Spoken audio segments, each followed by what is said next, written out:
What up? What up? What up? It's your boy Rich. Real Talk with Rich is back in the building again, and as usual, I always got something going on. What up? Echoes. Hold on a second. In the building again. Okay. As usual, I always got something. All right. So anyway, what's going on, y'all? It's your boy Rich. We back here one more again. Good to be here. Hope you guys had a wonderful weekend. What's going on, y'all? So we got a lot to get to today. It's gonna be a article driven type show tonight. You know what I'm saying? We got a few articles to get through. We're gonna power through it though. We're gonna talk a little bit about some books, and then we're gonna get out the way. We don't want to keep you guys too long, but I hope you guys had a wonderful weekend. I hope that you guys got you some rest as we get ready to prepare for a new week, you know, and all that good stuff. Yeah, so that's what's up. So anyway, while we're here, please like, share, and subscribe. You coming in, come on in, come on in, come on in. And, you know, you know the whole spiel, you know what I'm saying? Tell a friend, tell a hater, we don't care. But yeah, if you're new to the channel, like I said, please subscribe to our YouTube channel, you know, hang out with us, whatever. We have dope interviews always. You know, we're gonna do what we do. What's going on, Charles Stewart III? Says about to be a particularly spicy topic. Not too spicy, not too spicy, you know. You know, my stomach can't take all this spice. Real quick story. My dad, you know, I'm actually from, you know, I live here in Texas, born here in Texas. And so we used to eating our food, you know, not only spicy, but jalapeno hot as well. And so, you know, growing up, we didn't, you know, every now and then my mom would cook, you know, cornbread. She would cook, you know, regular cornbread, and then she would cook jalapeno cornbread. And, you know, that cornbread is hot, you know what I'm saying? And my dad, that Negro put hot sauce on everything. It didn't matter what it was, whether it was eggs, whether it was chicken. he literally would put hot sauce and jalapenos or whatever on everything. And so one time he got sick. He got a little sick, had to go to the doctor. And one of the nurses, or doctors actually, asked my mother, was my father Hispanic or Mexican? Because he didn't understand why my dad was having the issues he was having in terms of how is he able to eat such spicy food or whatever. But, you know, and, you know, funny thing is my wife, she doesn't really like spicy food like that. I do. I grew up in Houston, so I'm always, you know, Creole, Cajun, you know, barbecue, whatever, you know what I'm saying? A little spice is nice. That's all I'm gonna say. So yeah. But no, we're not gonna be too spicy tonight though, you know. But anyway, guys, I hope you guys are having a good time with us on tonight. Hang out with us, pull up a chair. We got some stuff to talk about. I want to shout out the whole Black Comic Lords and Black Superheroes Forever fam. Want to see what's going on. What's going on with the chat? What's going on, chat? Mawan, what's good with you? I see AJ's in the building. Pericles, salute as always. Kevin Pitts, my man, 100 grand. H&H always in the building. Charles Stewart III, what's going on? What's going on? Who else we got?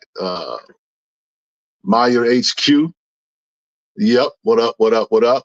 And you know, we gonna get into it. So let me look at what's the. Okay, he's answering the question. Okay, was just wondering any of them could be other than any ethnicity. I mean, you know, black people exist on every part of the planet, so yeah, I guess. Black Comic Lords is a laser focused group where we highlight, you know, black characters that do not get the mainstream appeal or look, you know what I'm saying? That's our thing. That's what we do. That's what we specialize. That's what we are about. You know what I'm saying? We're not all about them. We're comic heads first and foremost. So we can talk about other stuff or whatever, but you know, Our modus operandi is to uplift Black characters, Black creators, Black artists. That's what we do. We don't apologize for it, because when we ask the mainstream why they don't cover certain things, we get crickets. So instead of complaining about it, we do it ourselves. So yeah, that's what we do.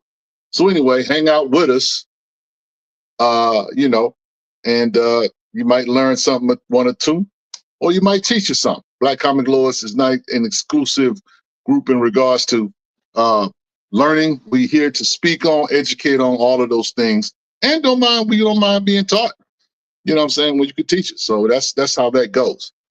But anyway, we're gonna go ahead and get into the show. First article is the Collider article. Low hanging fruit. That's a segment of our show where we talk about the news. And so in tonight's news, Captain America: Brave New World is officially one of the highest grossing action movies in U.S. box office history. Now, let me tell you why I want to cover this particularly. I wanted to cover this because there is, this noise out here in these internet streets. Did this movie flop? Did this movie do this? Is it a success? Is it not? Blah, blah, blah, blah, blah. And some will still say, even with what's given in this article, that this movie flopped or whatever. The best counsel is your own in some cases, okay? If you take certain people's word for it, it is what it is, y'all. Some will say, well, it didn't make this much money, so it flopped. It didn't do this much, listen, I don't check no boxes when it comes to Marvel's accounting practices on what's profitable and what's not. Does it have to make this much money to actually make a profit? Does it have to make this much money to break even or whatever? I'm just here for the movie. Okay. I'm not here for the background noise about what's what. But what I will say is this. Shout out to Charles. He says, not a perfect movie, but very enjoyable. I give it a thumbs up and recommend for the average person to go see. Absolutely. This was a solid film. It was not the best film, but it was a solid film. So, but I wanted to highlight this because for all of the naysayers and for all of the depressing talk or whatever, I wanted to give a little shine, a little light. Shout out to Anthony Mackie and Marvel for this, because, it's no small feat. Let me just be honest. So it says here in the article, Captain America: Brave New World has been the subject of plenty of criticism since its Valentine's Day 2025 release, with audiences and critics alike mixed in their response to the latest entry in the Marvel Cinematic Universe. However, the movie has still managed to dominate much of its time in the theaters, topping box office charts for almost its entire run, despite earnings perhaps less than folks behind the film had once imagined. Currently, Brave New World has earned a global total of $372 million, a split between the domestic haul of $179 million and $193 million from overseas markets. It is this domestic total that marks Brave New World's latest box office achievement, having already surpassed Captain America: The First Avenger, both domestically and worldwide, and taking the likes of Harrison Ford to new box office heights. Thanks to the most recent daily figures showcasing that Brave New World took home $781,000 on March 12th, the latest MCU entry has officially entered the top 100 highest grossing action movies of all times in the U.S. box office. Brave New World has overtaken the former holder of the number 100 spot, Men in Black 3, albeit just over 100,000. But next in line for Cap to overtake is 2009's X-Men Origins Wolverine, with the coming weekend likely to see Brave New World rise to at least number 90 in the list. Okay, so it's not the top MCU movie, but it is in the top 100 action films of all times as far as U.S. box office is concerned. It reached the top 100. And we got to salute that. Feel how you feel about Sam Wilson being Captain America. Feel how you feel about, the movie itself or whatever. Hey, it's an accomplishment. We should salute that. I'm going to salute it. I see no reason why not to. You know what I'm saying? So You know, I say that's kudos for Mackie, man. I mean, I think that we gotta see the win for what it is. This is a movie for whatever reason people are not comfortable liking. For whatever reason, they just like, well, we'll see. Well, it didn't do that good. I told you it was gonna fly. Just like all the dude has done is win. I don't know what y'all want from Anthony Mackie and the MCU at this point. He can't be responsible for that movie or this movie or Marvel's misstep on that film or on that show. All he can do is show up, put on the stars and stripes, and look like he can do something. You know what I'm saying? I could care less about the super soap, taking the serum and all this stuff, whatever. I went to the theaters. I grabbed my popcorn. I grabbed my tub of soda water, and I enjoyed a Marvel cinematic movie, period. Problem is, and I said this in a post on our Facebook group, that this movie is good, but not good enough for people to go back and see it twice. 1 in 100 Podcast, that's because they think Mackie is a Democrat. Yeah, that might have something to do with it. But we got a super chat. Shout out to my man Bo Big in the building. What up, what up, what up? Let's go.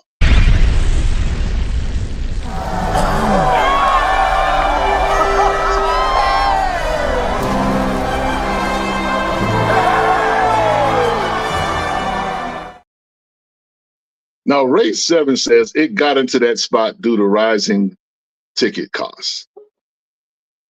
You know, Ray, I don't know you personally,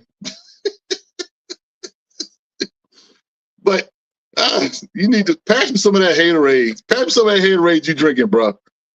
I'm just saying. I don't care. I don't care. You can multiply and factor in inflation. You can multiply and factor in all that stuff. All of you number crunchers, you number nerds, y'all can spin it how you want. I don't care. Sometimes you just got to take the win and go. That's it. Now, is it more expensive to go to a theater right now? Absolutely. Absolutely, it's expensive to go to the theaters now. But I'm not going to be like, only reason why I got there because of the rising ticket sales. So me paying $5 for a movie, say in 2015, and I'm paying $10 a movie in 2025. Okay, factor in inflation. Do the math. You know, you big head Negroes, y'all go ahead and do that. Y'all do that. But no, don't be a hater on that, bro. I'm just telling you to stop. Now, he says one thing that people hated or enjoyed this film agreed is that Mackie was the best thing about the film. I mean, look, I enjoyed Mackie's portrayal as Sam. I think it was cool for what it was. I'm not here to say that, you know, it was perfect or whatever. You know what I'm saying? Me personally, I enjoyed the Isaiah Bradley, Carl Lumbly's role in the movie or whatever. I enjoyed that. I also enjoyed Harrison Ford. You know what I'm saying? I mean, I think that they shoehorned that situation in the movie or whatever. But okay, you know what I'm saying? But no, it's not a flawless movie whatsoever. But I do know that the movie itself, I don't think you could have asked for anything more than what you got. I'm just saying, you know, it is what it is. Yeah. So with that said, let's go ahead and transition because we got a lot of articles to get through tonight, y'all.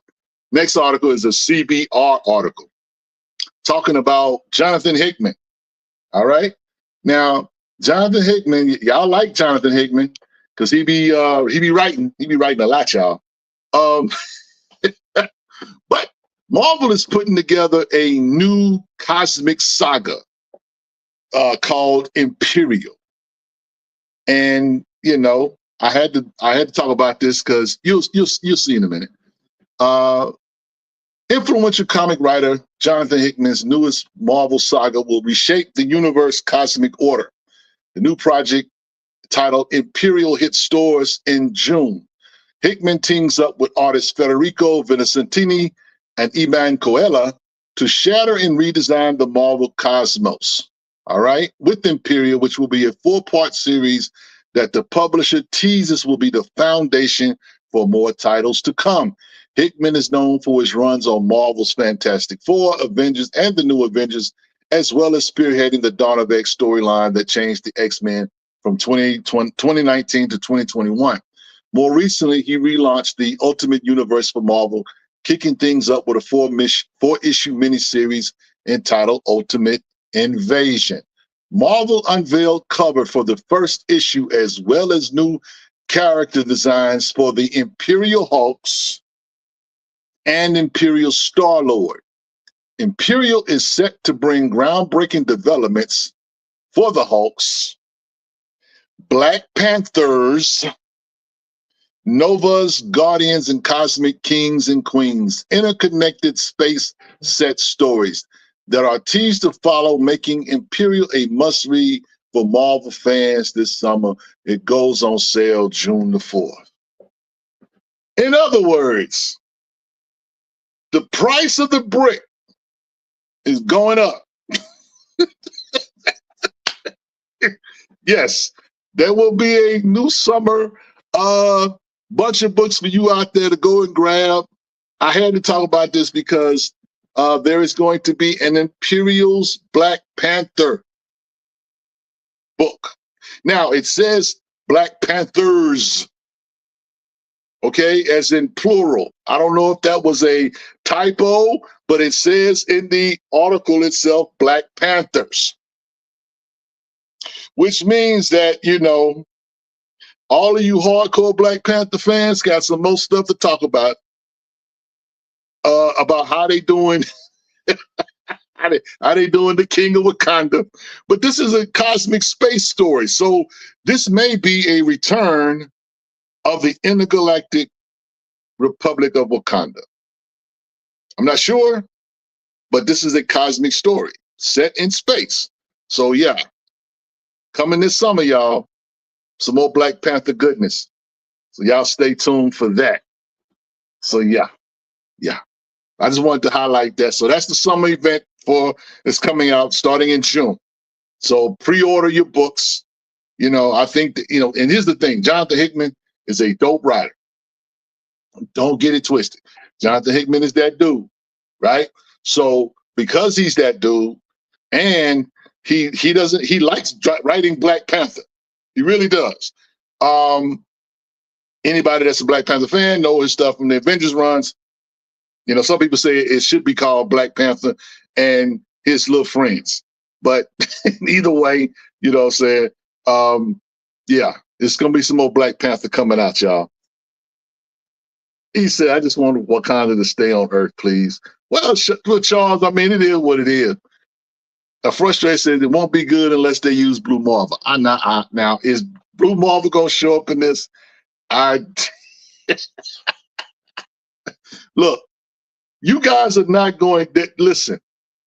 Those of you that went out and bought those Blue Marvel action figures at Ollie's, if you're thinking you're going to be able to someday cash in on those things, you have another thing coming.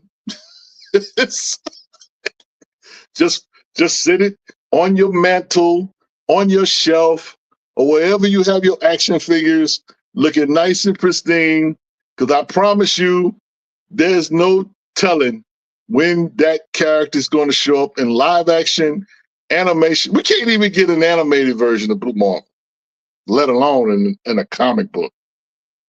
So it is what it is, y'all.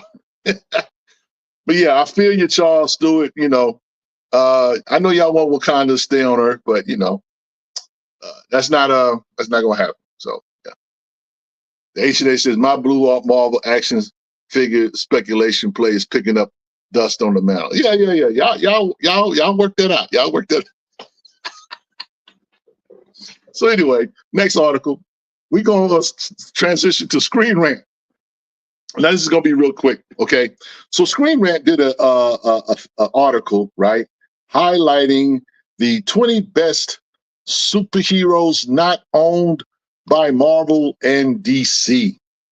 Now, I want you guys to kind of check this out, and I'm just gonna ask a question. So I need you guys to like, okay, he puts it in the chat. All right. Now I kind of didn't want you to do that, Derek, but it's okay because I was just gonna see how many black superheroes do y'all think on this list?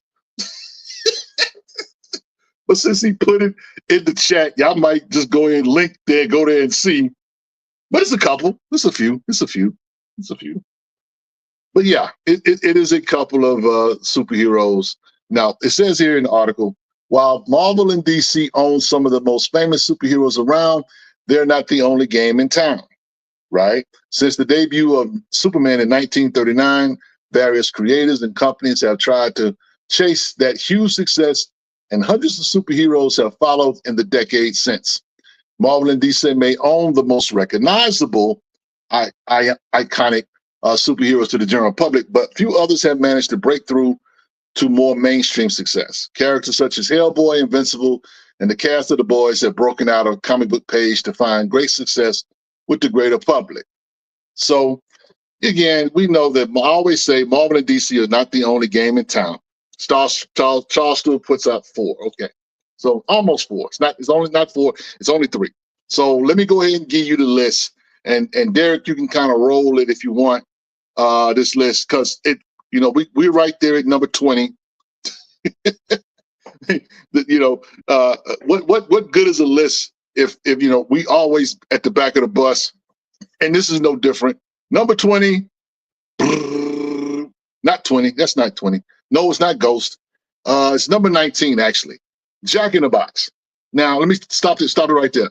Jack in the Box is a title that is through Astro City. Okay, Astro City is a pretty cool franchise, and Jack in the Box is actually a character that was actually solicited, or they tried to bring to the Marvel universe, but it didn't make it quite far.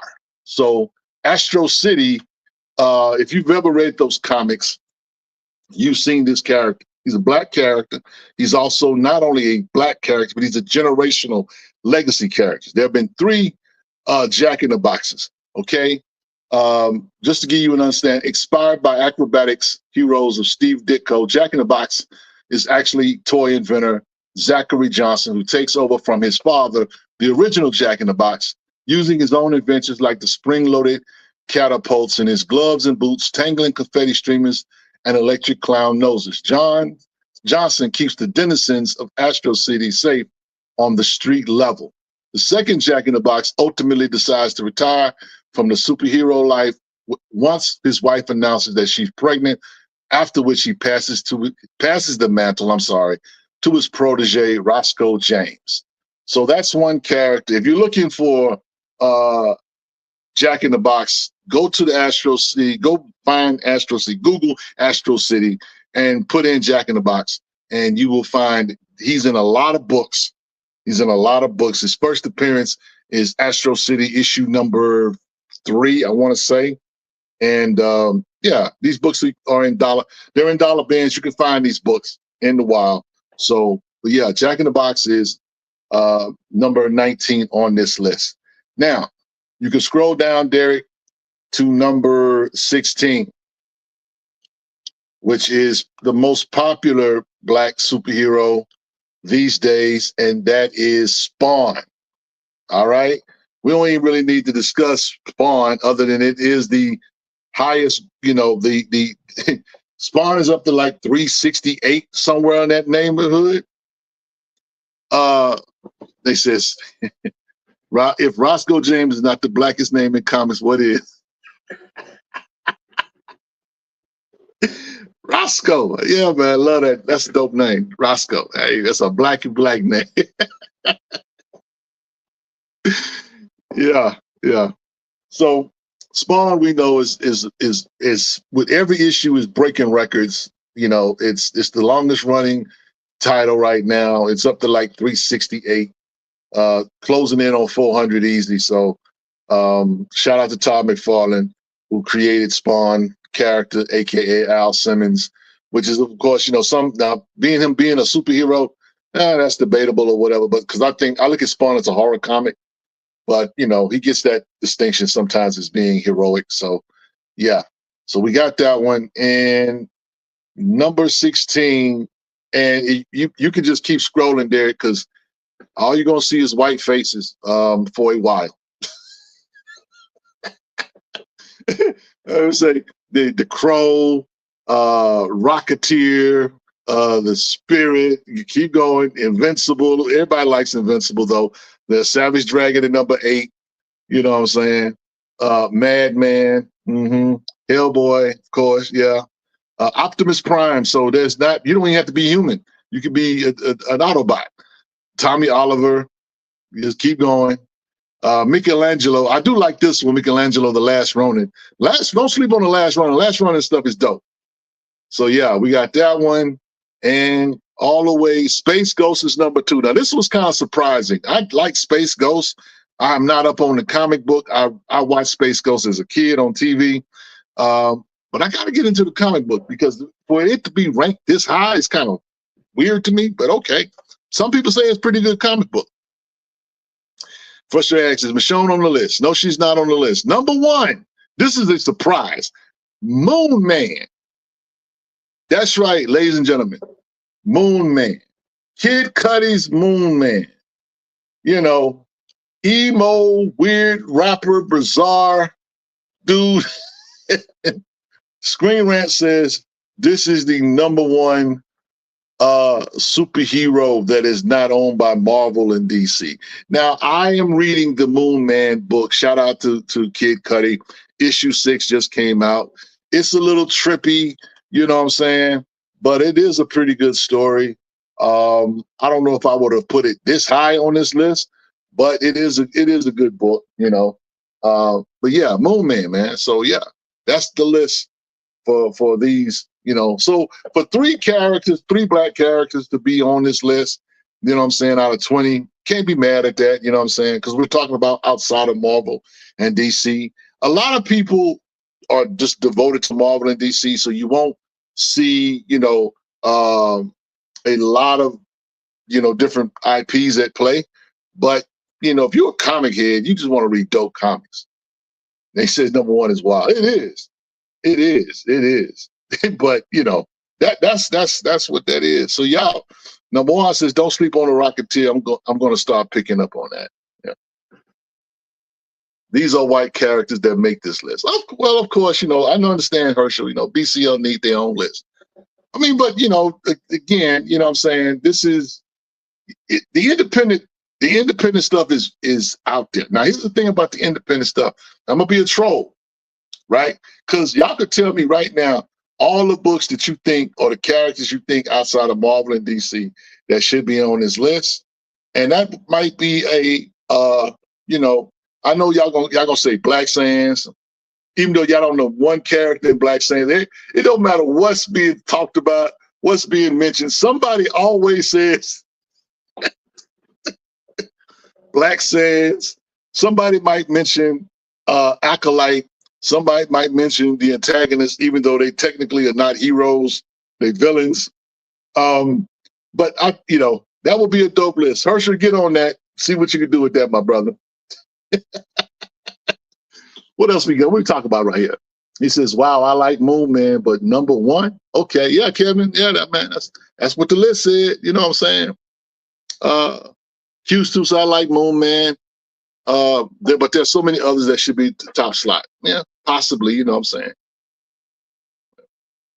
Nazi says maybe that's why Spawn is all the way down at number 16 on the list.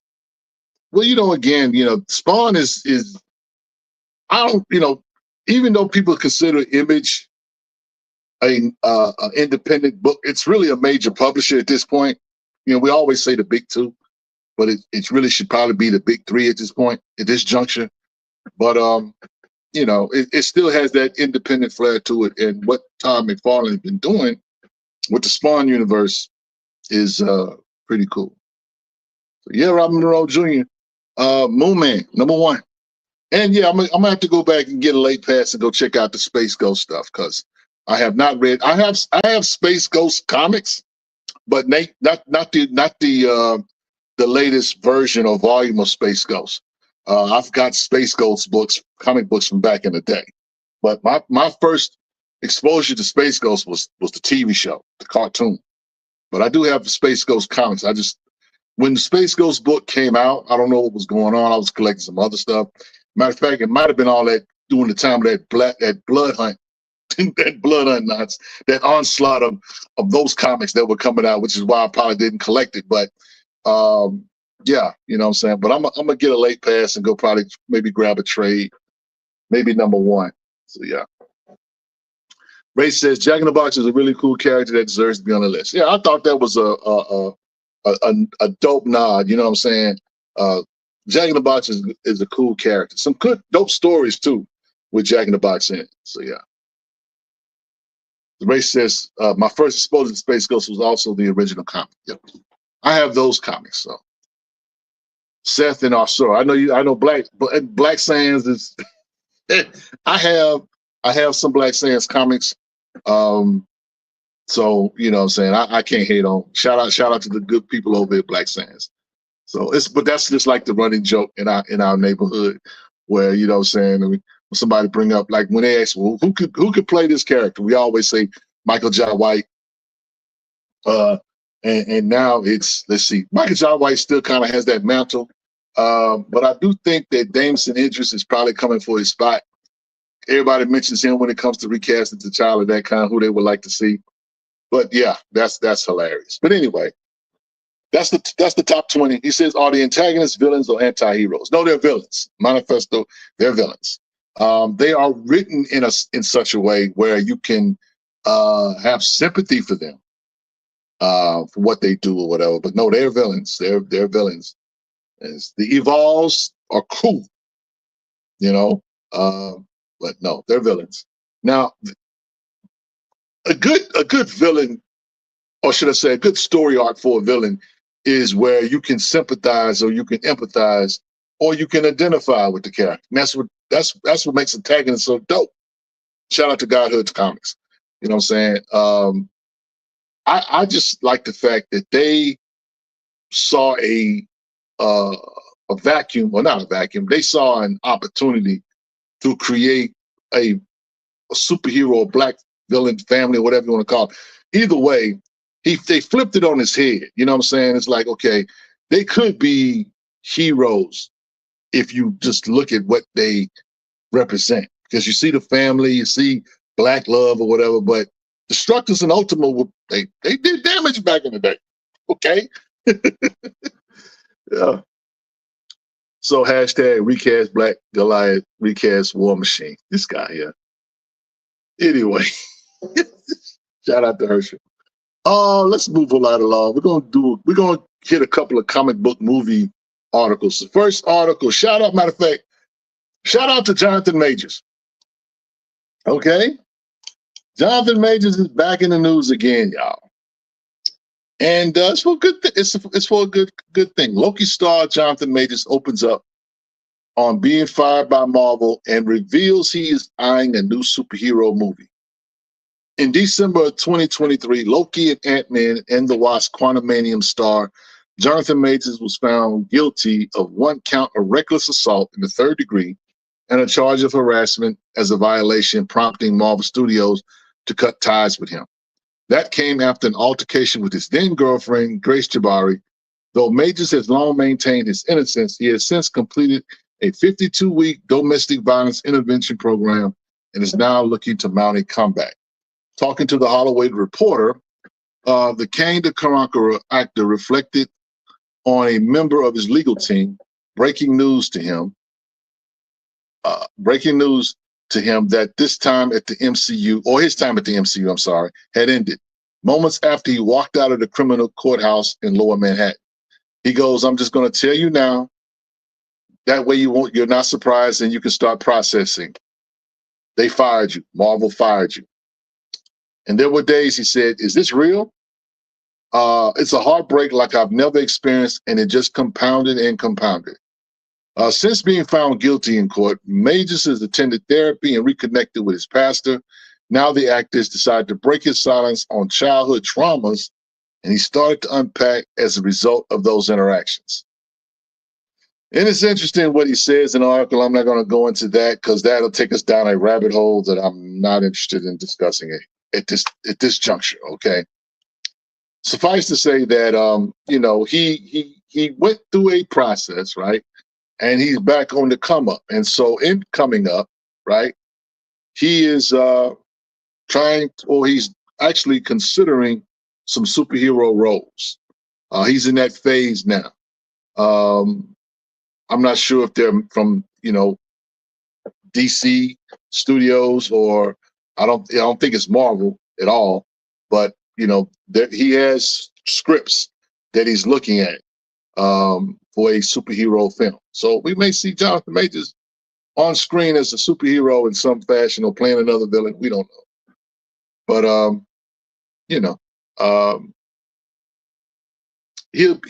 I've said all along that he would be back.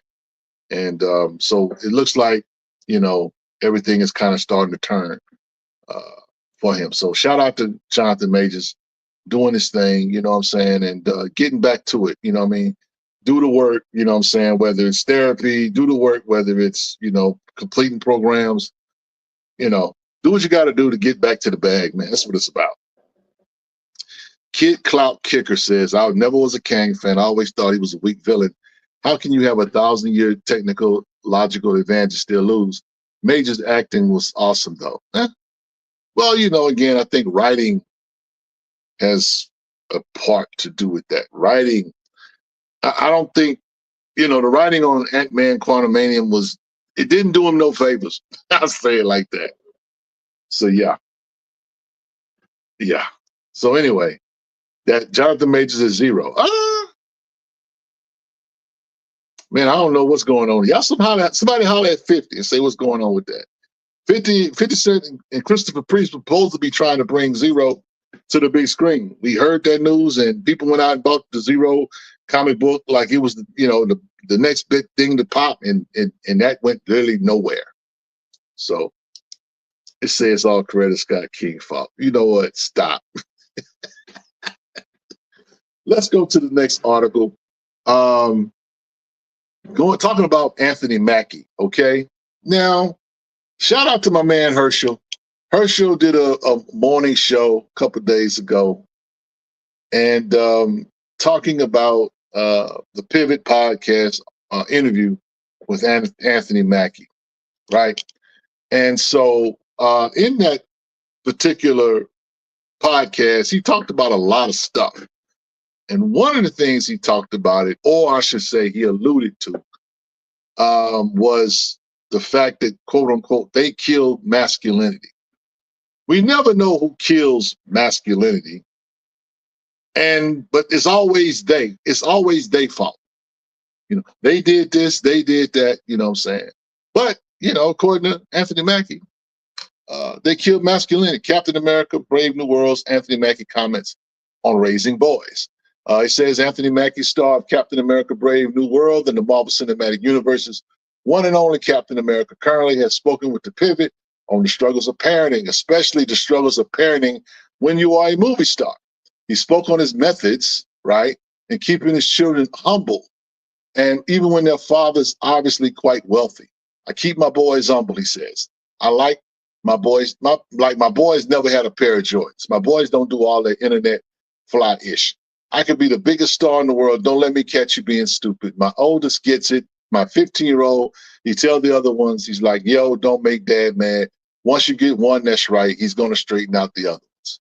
Okay, there's some truth to that. Mackie then said that at the current American landscape, in the past 20 years, we've been living through the death of the American male. They have literally killed masculinity in our homes, in our communities for one reason or another. But I raised my boys to be young men. And however you feel about that, you feel about that, right? And so he talks about, what they, the social landscape when it comes to masculinity has been challenged. My issue is, even though it has been challenged, there has not been a lot of pushback from masculine men to stave this tide. This has been one of them things where a bunch of people lobbed a whole bunch of accusations and calling certain things toxic masculinity, calling certain things, you know what I'm saying,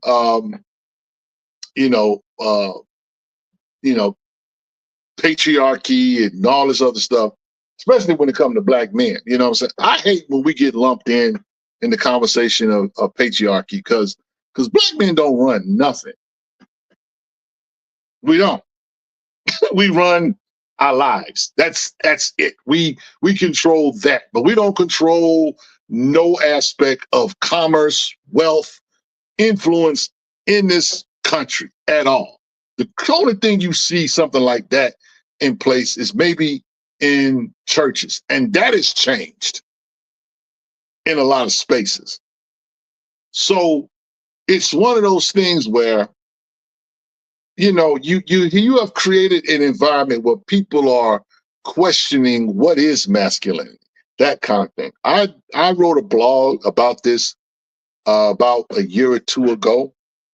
Derek, bring that up, and this was my initial thoughts about this was my initial thoughts about what Marvel was doing with masculine men. I wrote this article last year, June 20th, 2024. Does Marvel hate masculine black men? And it says that from the title, you can see that I'm not asking a rhetorical question. Then again, depending on your thoughts about Marvel and its history with masculine black men, it just may be a little more than that. Why such a polarizing question? Because it's a polarizing subject. Marvel, like America, has general issues with masculine black men. And let's keep it a stat. Masculine black men scare people. It scares white folks, and unfortunately, it scares bootlicks and our own populace. When someone is masculine, that person is simply showing traits that they're traditionally attributed to men and boys. When you are a man, there are certain things that go with being a man. All right? You know, however, the PR program of certain groups has made masculinity, keep going, Derek, a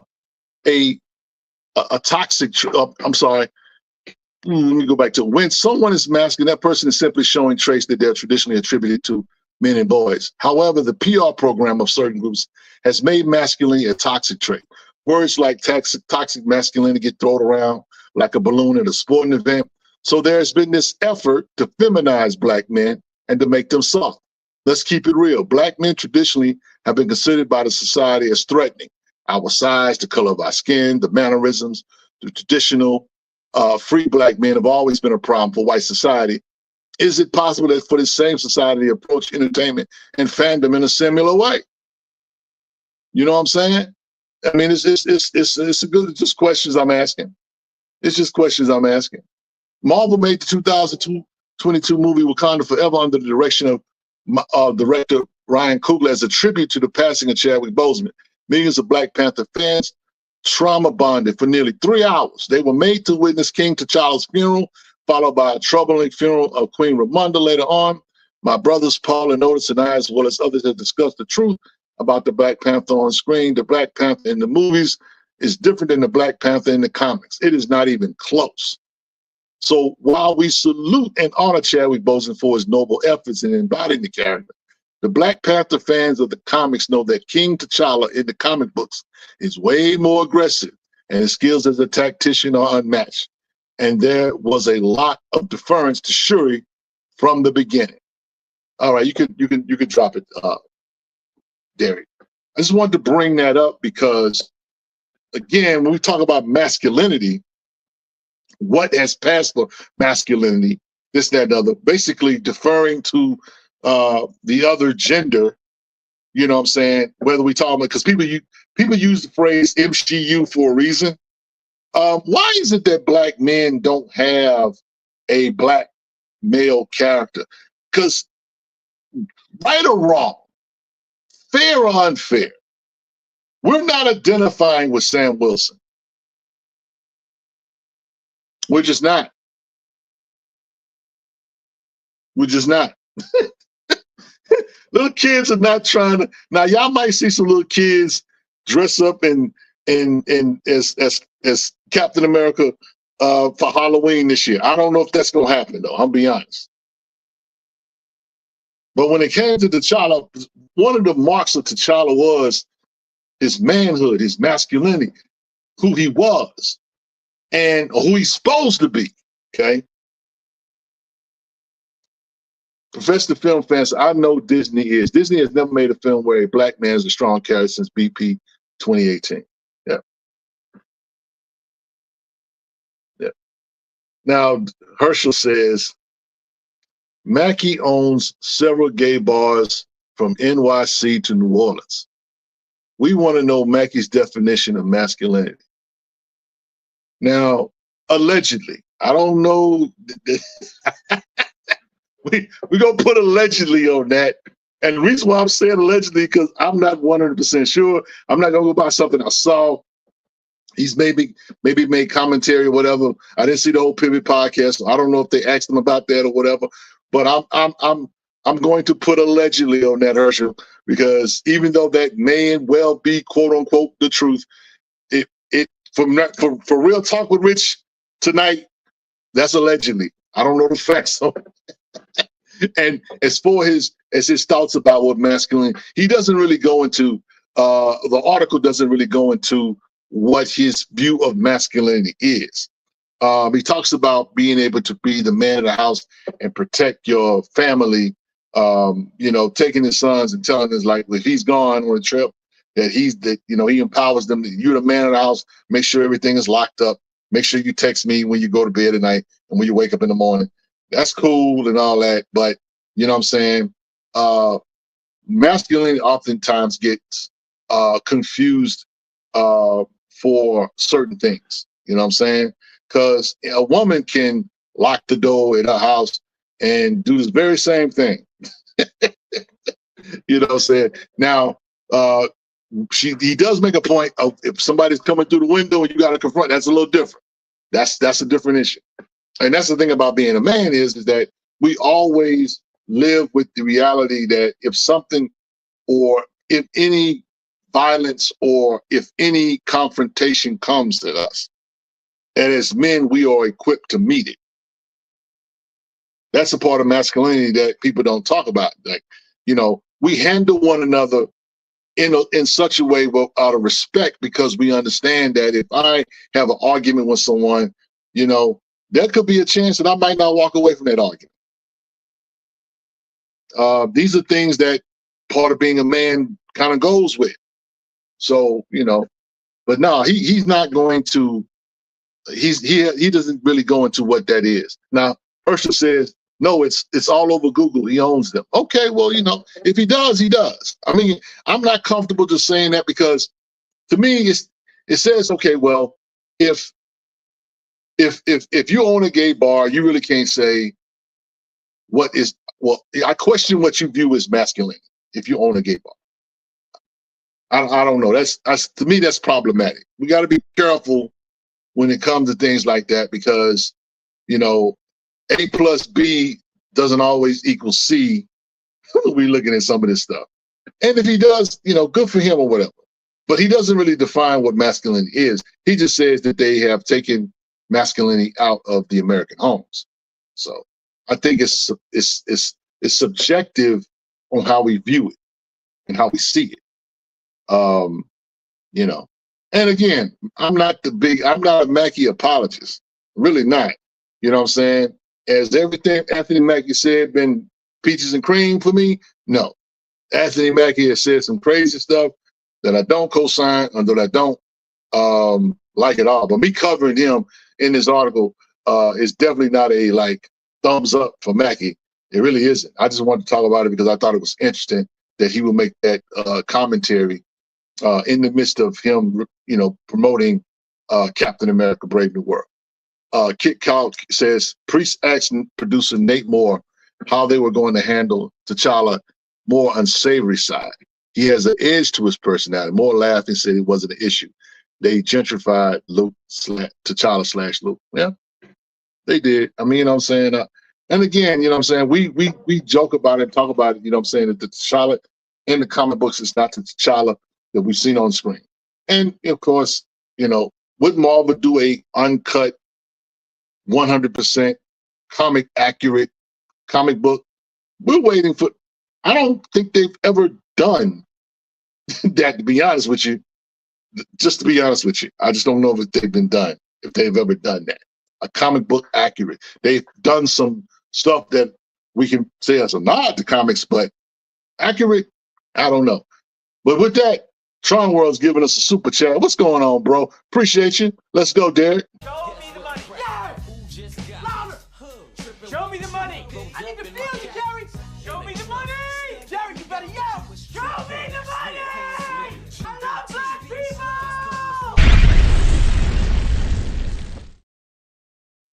Now, hey, thank you.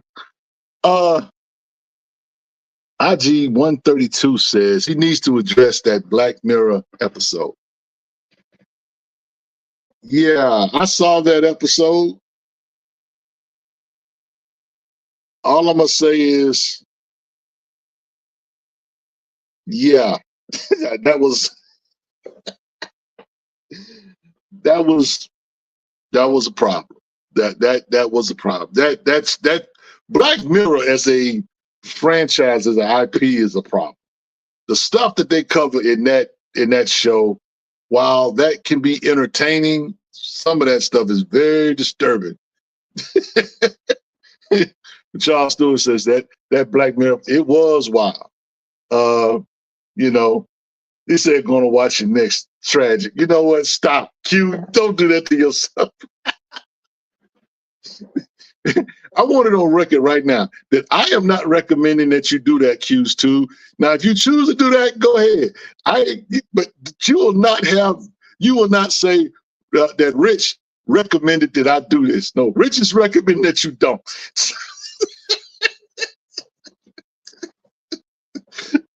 Go watch Daredevil. Go watch something else. Go watch Severance. Bruh, don't do that to yourself.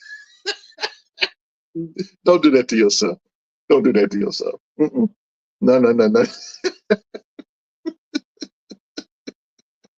He said, okay. I'm just saying, bro. I'm just saying, you ain't gonna be able to get that time back. I'm gonna just say it like that. You will not be able to get that 30 minutes or however long that episode back in your life. And I don't want you blaming me or anybody in the chat. So anyway, shout out to Anthony Mackie and what he got going on. So yeah. Cutthroat, what's good? He says, now I'm scared now. Oh. Cutthroat says, I've spoken to a lot of comic writers on my YouTube channel, Comic Book Spotlight. The answer I get is they will never do a comic book word for word for a movie. Movie scripts are not the same as comic books. They're not. Absolutely, they're not. But it would be fun, man. It would be fun to see them try. You know what I'm saying? Which is why I'm a fan of animation. I want, if they could do comic book accurate stuff on the animation side, where they wouldn't have to spend a bunch of money on an actor or, you know what I'm saying, just do an animation. Because in my opinion, when they did Secret Invasion, I thought Secret Invasion was not that good. I love Samuel L. Jackson, and he couldn't save that show, and I didn't necessarily care for the writing in that show. But if you were going to do something like that, you could have did animation, in my humble opinion, and you would have got a better show out of it. So everything that, live action, everything doesn't have to be live action. So, yeah. Gordon says, I agree, Rich, do more animation projects. Yeah. Yeah. So now Charles Stewart says, now I'm going to need Black Comic Laws to do a reaction for different content. Bruh, no, we don't. Me and shout out to my producer, Derek. Derek and I have toyed with the idea of doing some not reaction videos, but covering some of the Atlanta shows, because some of the Atlanta episodes was genius filmmaking, genius storytelling. And we've talked about that. And at some point we may do it. But yeah, we could definitely react to some of this. Some of this stuff is just wild. Some of this stuff is just like, you know what? I don't know about that. But yeah. Yeah. So anyway, let's get to the next article. So Shout out to Anthony Mackie and what he got going on. The last article that we have is a Bleeding Cool article. Rob Guillory, OG artist, creator, Rob Guillory. Man, this is kind of I don't want to go down this rabbit hole, but we may have to talk about this for a minute. Rob Guillory talks about turning down a Marvel and DC Comics revamp. Okay, from a few years ago. Rob Guillory, co-creator of Chew, Mosley, and creator of Farmland, has had a few one-off gigs for Marvel on the likes of the Uncanny Avengers, Thor, Secret Wars, Rocket Raccoon, and the like. Even more recently, Titans for DC. In recent days, there has been a bit of a kerfuffle regarding Marvel and DC Comics regard to their freelance comic creator. Lots of folk had lots to say, but Rob Guillory held his own counsel for a couple of days before letting it rip on Facebook. He says, and I quote, "I've seen a lot of chatter online about decreasing page rates and bad contracts at Marvel and DC. Here's the thing. Yes, their rates are not great. And yes, they do seem to be decreasing. I can confirm this from numerous creators and personal experience. And yes, the standard Big Two contract is what I would call a bad deal for an average comic creator who isn't in the rare position to negotiate for more. I hit this realization a few years back after a very nice editor from the Big Two offered me a gig revamping one of their characters. It is a well-known character, and frankly, I was flattered to be considered. The 9-year-old in me felt very affirmed seeing the same company logo from my childhood now on an email in my inbox offering me work. But the 42-year-old me considered the actual terms of the deal, which I can't totally share because lawyers. The basic gist is this, that I'd have the task of bringing my talents to this sagging character in hopes that I could resuscitate him and make him cool again.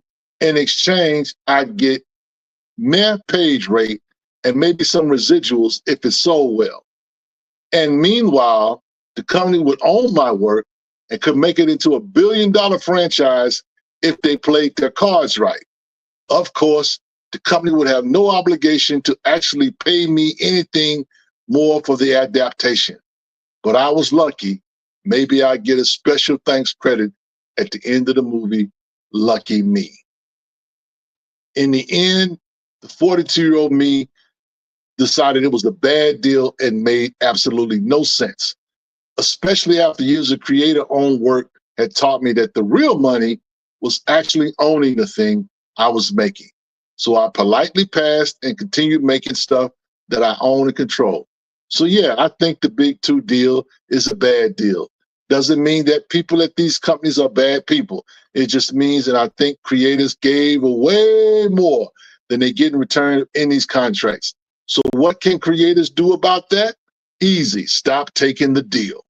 Seriously, if you feel like these deals unfairly leverage creators without meaningfully compensating them, don't work for these companies.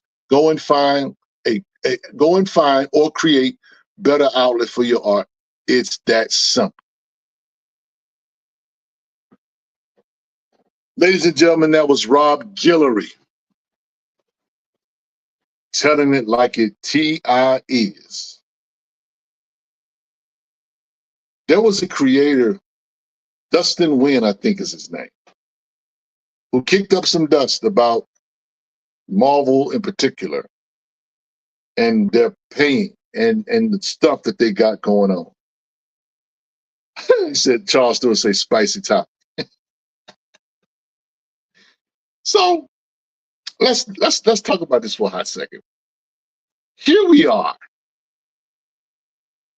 You Marvel and DC is your childhood. They come to you and they say, hey, Rich, we want you to write a story for us. We want you to write an 8-page story for Marvel and DC.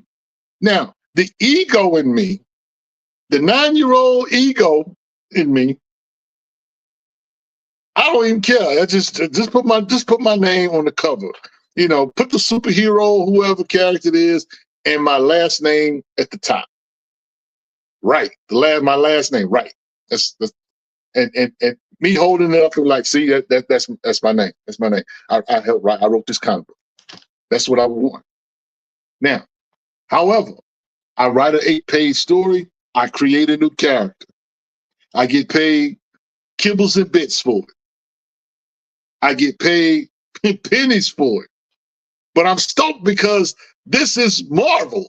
This is DC coming to me for a story to write.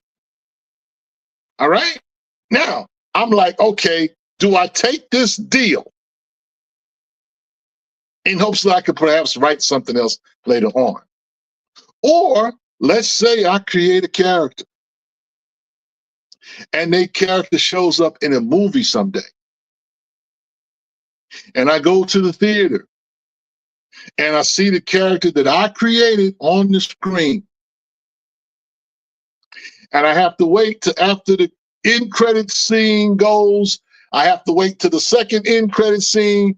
I have to wait till they do all the people, the key grip, the acknowledging the studios, acknowledging the guy that brought the coffee. I got to wait to the very end of it to see special thanks to Richard Wright. I don't get a check. I just get special thanks. Which, no matter how many people go see this movie, those people are not going to care. Only I would care. And the only reason why anybody else would care is that I would tell them that, look, that's me, that's my name, that's my name, that's my name, that's me. It is what it is, y'all. Hate the game, not the player. I think Rob Guillory is correct. But he says he challenges them to say, hey, if these deals are so bad like y'all saying, then stop taking the deals.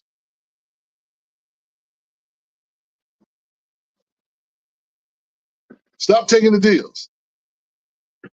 My man Thor says, put that up there. Guillory did the right thing. DC and Marvel run the same con game order from 65 when Stan Lee was there. The big boys don't want to pay me royalties, then kiss my double A. It is what it is. And I can't be mad at that, to be honest. It's just like, y'all out here getting paid. Cash, straight cash, homie.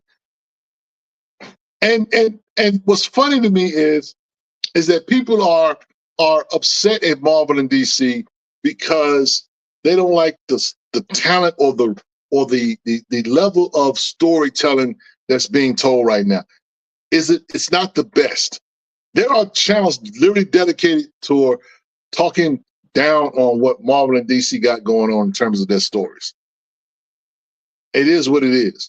But I can't help but think to myself that the reason why they have the stories that they have is because they're not paying the dollars that's necessary to get top tier storytelling. I mean, it is what it is. You get my daddy.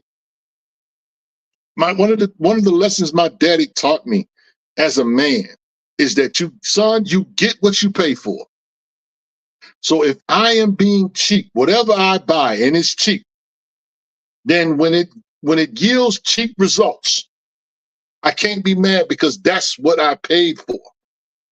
So everybody's not getting Jonathan Hickman money. Everybody's not getting Alex Ross money. Everybody's not getting Donny Cates money. Everybody's not getting Tom King, Tom Taylor money.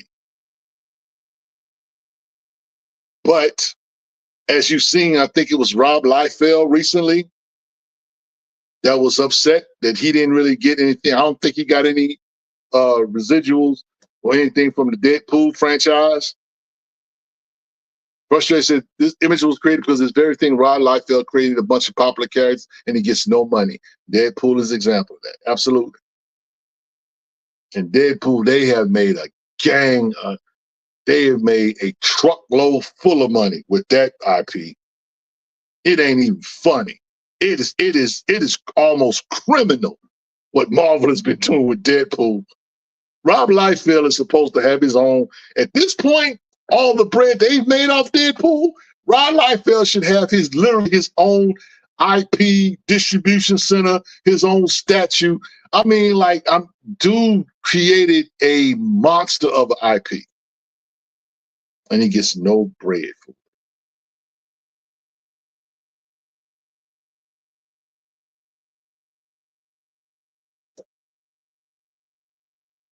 You get what you pay for.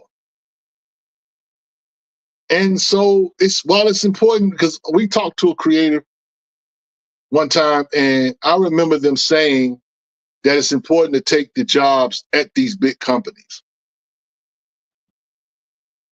But this gives me pause now I think about it, because it's kind of like, man, if that's the game that they're running and they're not even they're paying average rates for pages, that's a problem. That's a problem.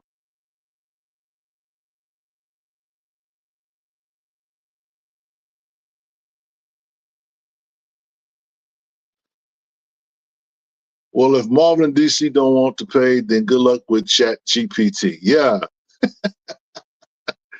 Yeah. Bring up Kit's comment, Derek. Rob Liefeld gets a percentage, 5% percentage on everything of his Marvel creations appear. He gets paid on everything. Comics Game, Disney hated that. They tried to buy out that contract. He said no. Okay. 5%. If he's getting 5%, I can't be mad at that. But man, look. That's like rapper rate. That's like rappers getting 2 cents off of every dollar. Or 5 cents off every dollar. That's ugh. I mean, bro, it is the game is rigged. The game is rigged. I told y'all, and a shout out to my man Amir. We came. Amir one time said that there is not a bigger pimp in this business than Disney. Mickey Mouse is the biggest pimp. Don't talk to me about the guys out there on Sunset Strip. Don't talk to me about Bishop Don Magic Wand. Don't talk to me about none of them dudes. The pimp of the year, or the pimp of the century, is Mickey Mouse.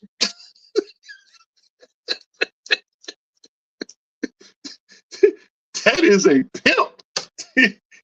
He always dressed in a suit. He always got a smile on his face. He wear gloves. Yeah. Disney ain't playing with y'all. They getting all the bread. I mean, and so shout out to Rob Guillory, who has done some amazing work. If you don't, check out Mosley, but if you really want to check out some Rob Guillory stuff, go back and go get Farmland, Image, which is an Image title. Y'all go check out his work that he did on that. And Chew is nothing to sneeze at either. Chew is a pretty good book. So yeah, man. My man Herschel talked about the situation that happened with Stan Lee. There's a documentary getting ready to come out, and they're talking about the last days of Stan Lee and how jacked up that was. And some of that, I'm gonna be honest, unfortunately, when he was being forced to do all of these different things, kind of like it's one of those things where, as genius as Stan Lee was, his hands were not all the way clean either.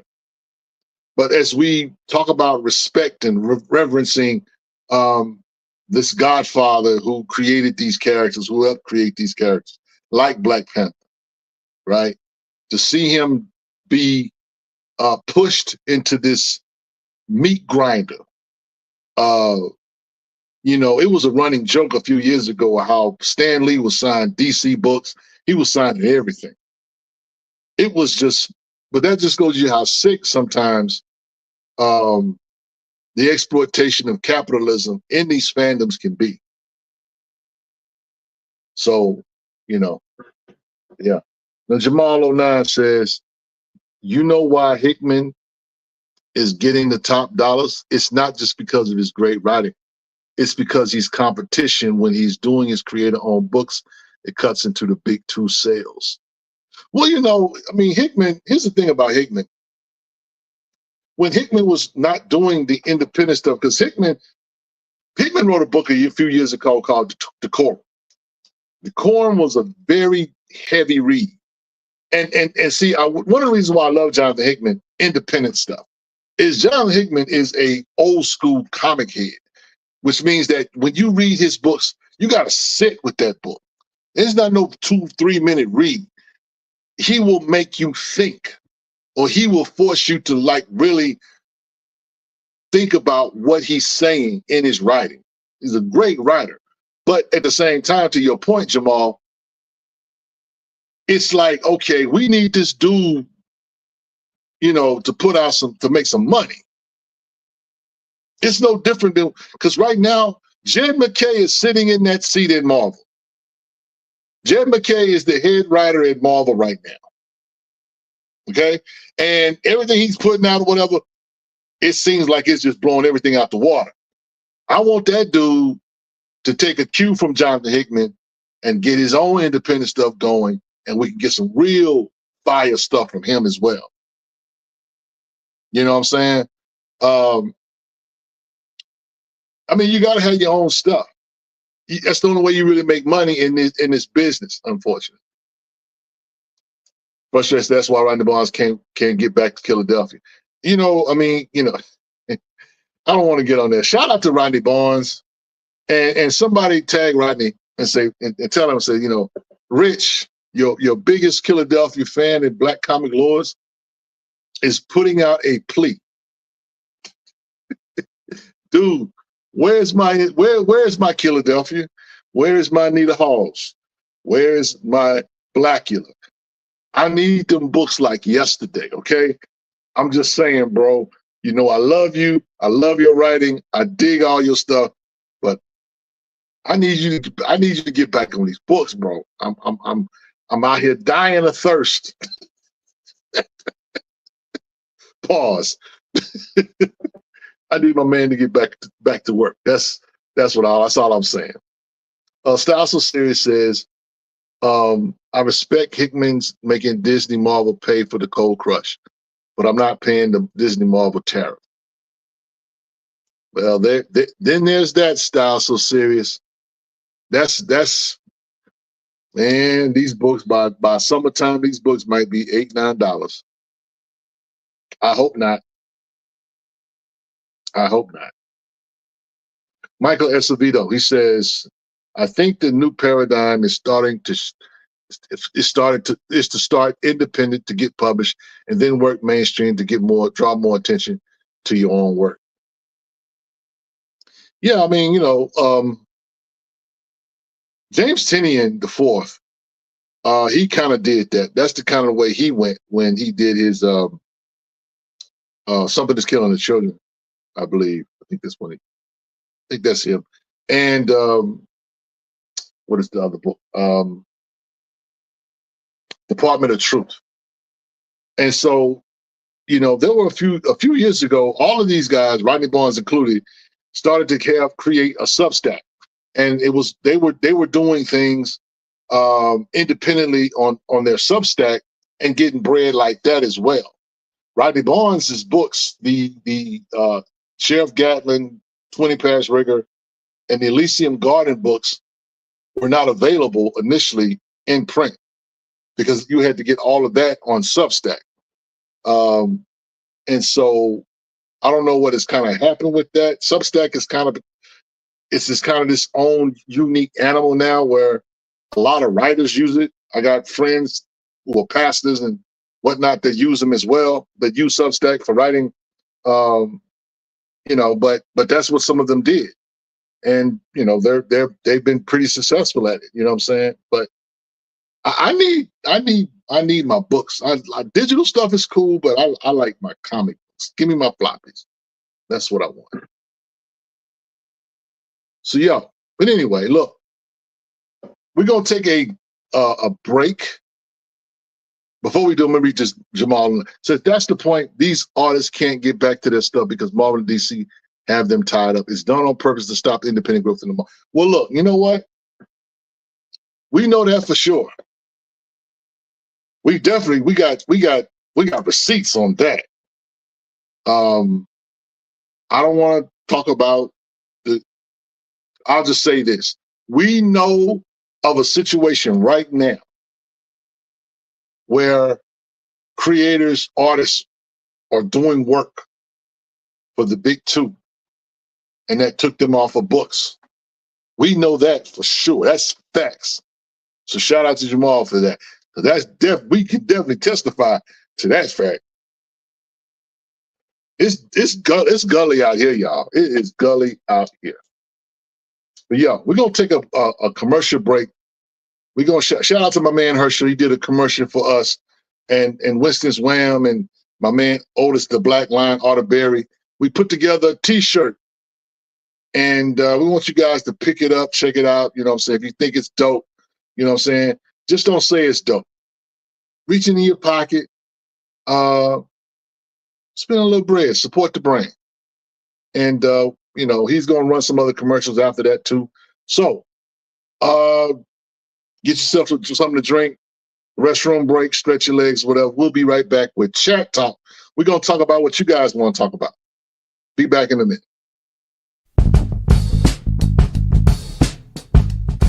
This week in Black History, Black Comic Lord celebrates the artistry of Dennis Cowan. Dennis Cowan is a comic book artist with a flair for naturalism. If I didn't know any better, I thought the brother lived and breathed in brick-walled alleys, inhaling the pollution of the city streets and exhaling with pictures of agony and anguish. You see, it's hard to describe Mr. Cowan's art, so I'm forced to use a ghetto analogy. Dennis Cowan art is like fish and grits. It's not first on the menu, but you're glad you spotted it. Visually, it tastes good and your eyes will be filled. Yes, filled, I say, filled with detail. They say the devil is in the details, but Dennis be like, hold my beer, because the brother crafts scenes and faces where it makes you wonder, did he miss anything? Each panel is filled with action, and though pictures cannot physically move, Dennis Cowan shows and proves that they actually can. From Batman to The Question to the Black Panther and others, Dennis Cowan's art speaks like Terminator X speaks with his hands. That makes him a bad man and worthy to be celebrated. Salute the living legend that is Dennis Cowan, a Black history legend. If you like this video, please like, share, and subscribe to our YouTube channel. And until next time, peace.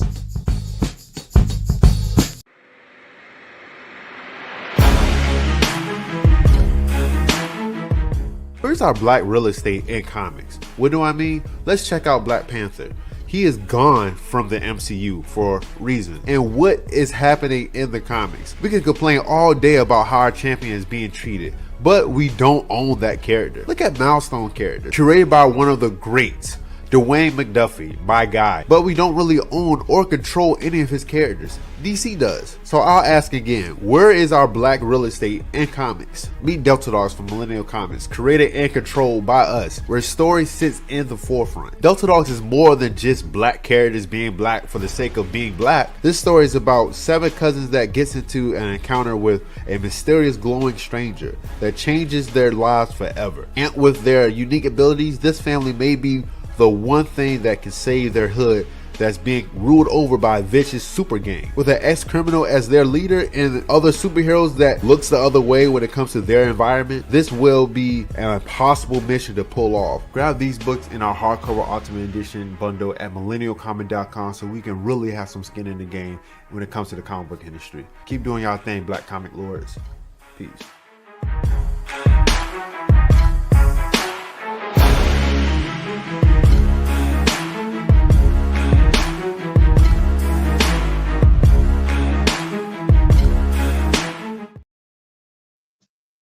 We back.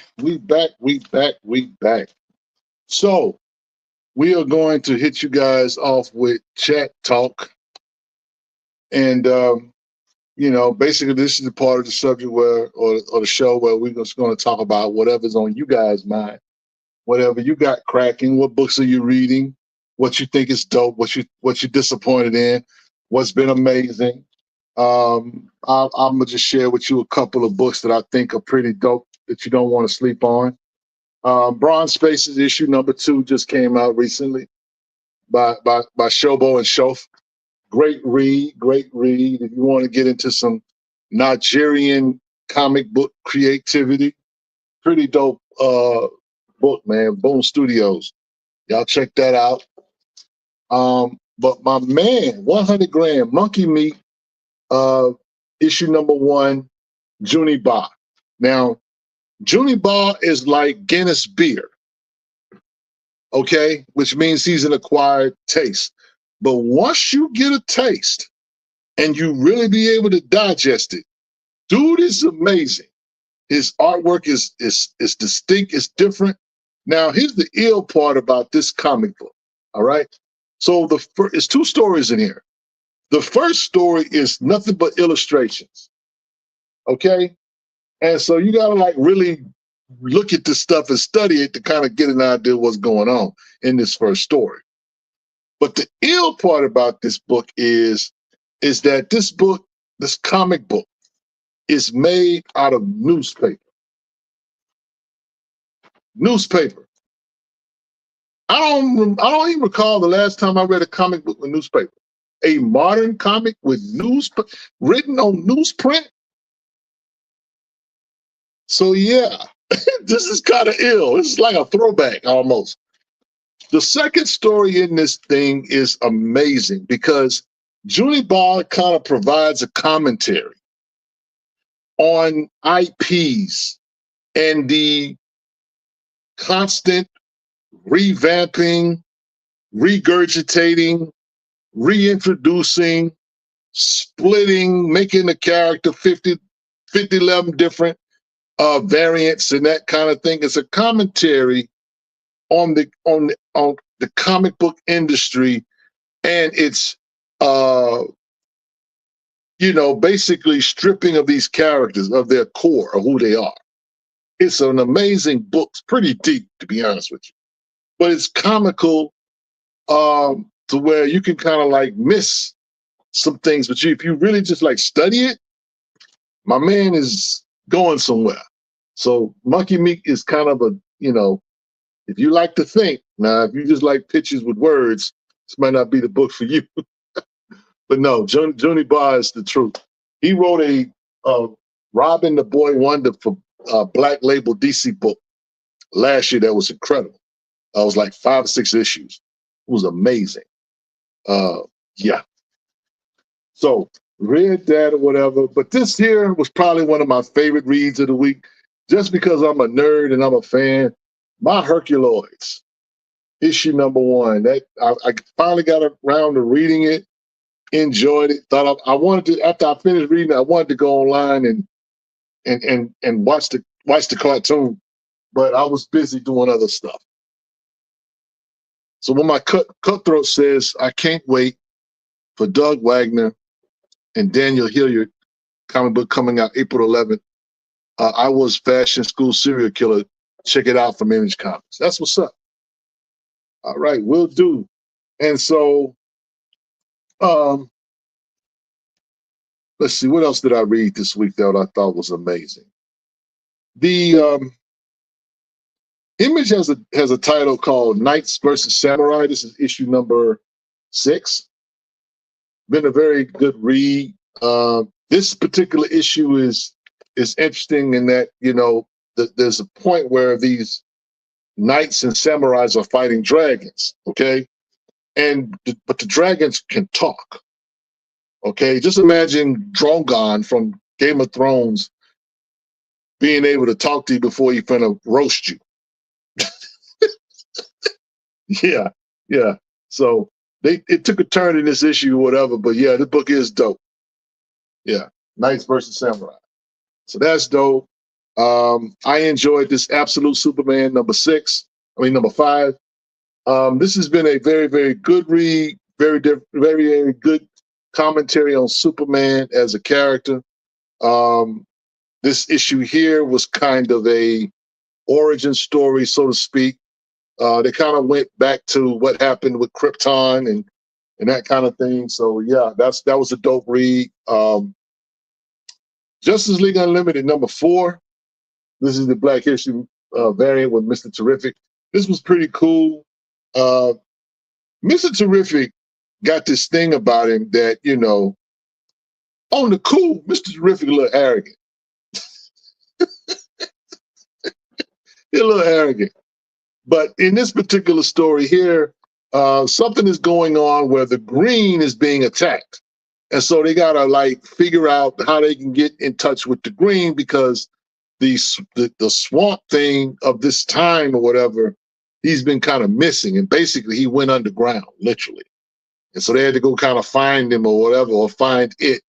And they needed the help of the former Swamp Thing, which is a woman. So that was a pretty good issue there to check out as well, man. So yeah. Man, between that and then Black Lightning wrapped it up. We did a show with Brandon Thomas on this past Wednesday night. That was dope. Enjoyed that. Had a good time with him. He gave away some books too. That was cool. So yeah, that was cool. That was cool. Now, Spawn, regular Spawn. This issue was very, very good. Things are kind of going back to like normal in the Spawn world, if I can say it like that.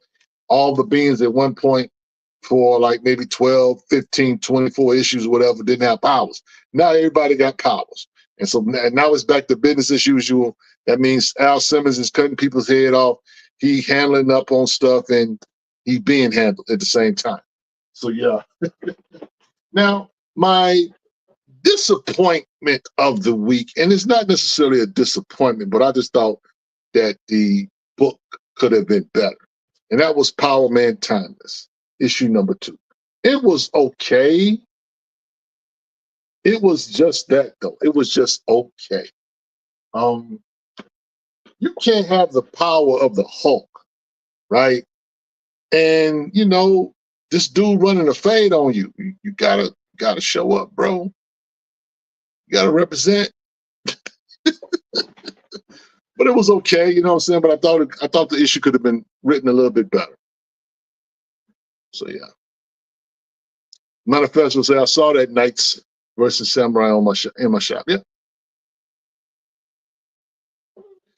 Says Charles Sewell says maybe Jonathan Majors will be icon for Milestone. Well, you know what? I mean, look, I just need them to get Milestone to the big screen. You know what I'm saying?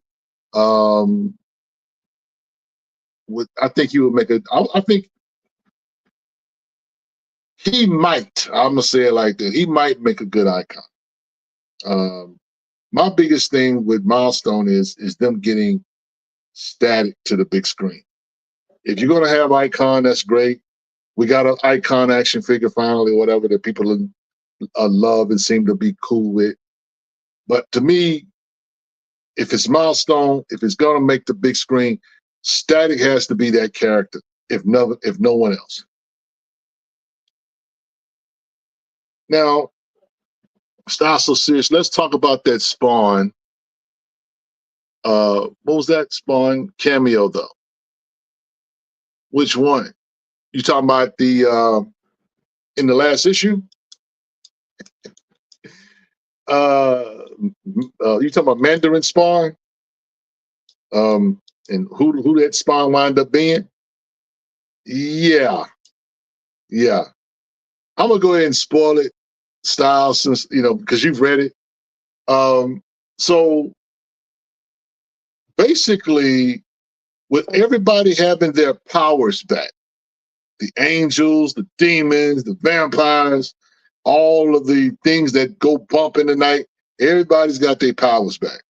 The dead zones have been opened, and everybody's got their powers back. So now it's kind of like, okay, you need to choose a side. You need to pick a side. So there's a character called Mandarin Spawn that has been in the book since 301, right? New character. So anyway, Mandarin Spawn comes to Al Simmons and say, hey, we need to join forces. Al being Al, Al's basically an a-hole. He think he run everything, blah, blah, blah, blah, blah. So they kind of get into it. And come to find out, this Mandarin Spawn is nobody but, no other than, I should say, his ex-wife, One. That's how the book ends. So I was like, y'all gonna really do us like this? Put this out here like that. And now I gotta wait a whole month to get the next book. Okay. It's like, okay.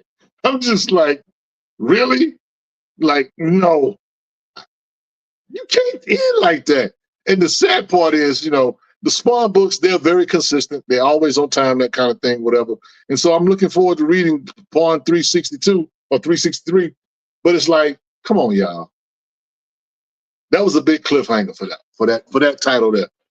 So Cutthroat asked me, so what do you think about the Spawn Rat City comic book? Now, here's the thing about the Spawn Rat City comic book. I dropped it at issue number 10. I'm going to tell you why. The reason why I dropped it is because, and somebody told me that it finally paid off at the issue I dropped it at, because it was kind of like I got tired of it leading up to this event. I thought it was okay for what it was. It's literally basically Spawn 2099, kind of like in the Marvel Universe 2099 characters, whatever. That's kind of what it is. And so I thought that initially Rat City was a solid comic book. I said, well, it's a part of the Spawn universe. Let me check this out. Let me read it. I took it up to like issue 10. And I said, well, it's not going anywhere. It's got these characters in it. It's like it's going somewhere, but we're not getting there. And so finally someone told me, it's like, well, it finally paid off. And I'm like, really? After I dropped it? So I got to go back and pick up, the issues that I'm missing. But yeah, I thought it was solid for what it was, but it just seemed like it wasn't going nowhere initially. Nazi says, that's like a woman who says you can clap her cheeks, but you have to wait a month. Wow.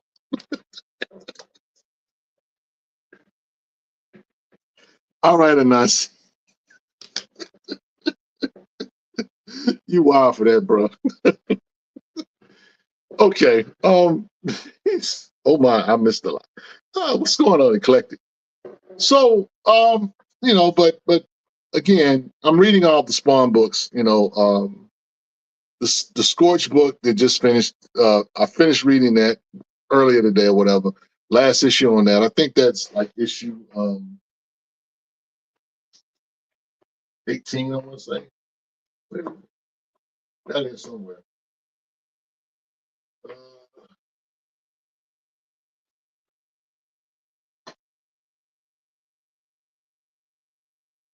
Where did it go?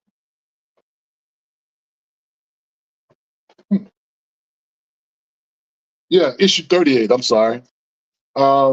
Which is a Jessica Priest issue. It's just really her. I mean, there's other people in it. Redeemer Spawn, I think, is in it, but for the most part, it's kind of a Jessica Priest or She Spawn issue. So it was cool though. I enjoyed it. You say you do know Richard is a pastor. Stop. But anyway, it's all good, bro. Patrick Sargent says comic books are like a woman, cost time, money, and maintenance. Well, the thing about comics, I would say, is this is not a cheap hobby. You got to have a little bread to be in this hobby. This hobby, from collecting to storage, protecting your books, treating them like an investment, even though majority of our collections are probably worthless, which is why we tell people collect what you love versus trying to go out and get keys or trying to get every, first appearance of a skillet, that kind of thing, you know what I'm saying? Don't get me wrong, keys have its place, but a lot of books are not worth the paper they're printed on. And so you have to be mindful of that. You know, you have to have a certain discretionary funds to be able to participate in this hobby, which is why, you know what I'm saying, we know that there's a challenge to go out and get every book or to buy. When we tell people to buy the comics, you know, read the comics, buy the comics, we want you to buy them for sure. But we do know that there's a financial component to this hobby that everybody cannot participate in. Everybody doesn't have bread like that.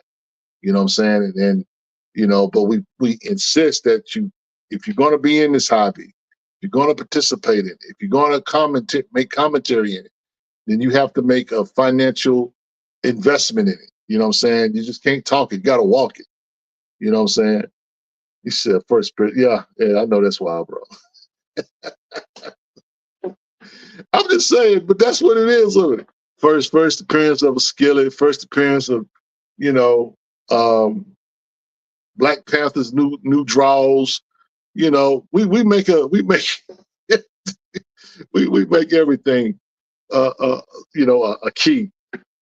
JX, are you interested in Absolute Green Lantern? I am. I am going to, that starts up next month, matter of fact. So I'm going to be reading that. I am going to pick Absolute Green Lantern up. The surprise book of the Absolute Universe for me was Absolute Wonder Woman. Absolute Batman has been dope. Absolute Superman is dope. I'm not sure about if I'm going to collect Absolute Flash. I don't know. They had a preview in issue number 5 of Absolute Wonder Woman. Was I really, you know, on fire for it? No, not really. But Absolute Wonder Woman was dope for real. Was dope for real. Great horror story. Says, you telling me my continuity comics are worth $1 billion? No, I'm telling you that they're not, sir. Yeah, it's I heard Absolute Green Lantern will be cosmic horror, and I trust Al Ewing with that concept. Yeah, Al Ewing's a dope writer to have on that book for sure. Pericles says, I wonder what Absolute Black Lightning would look like. Man, don't get me started. Don't even get me started, Pericles, on that though.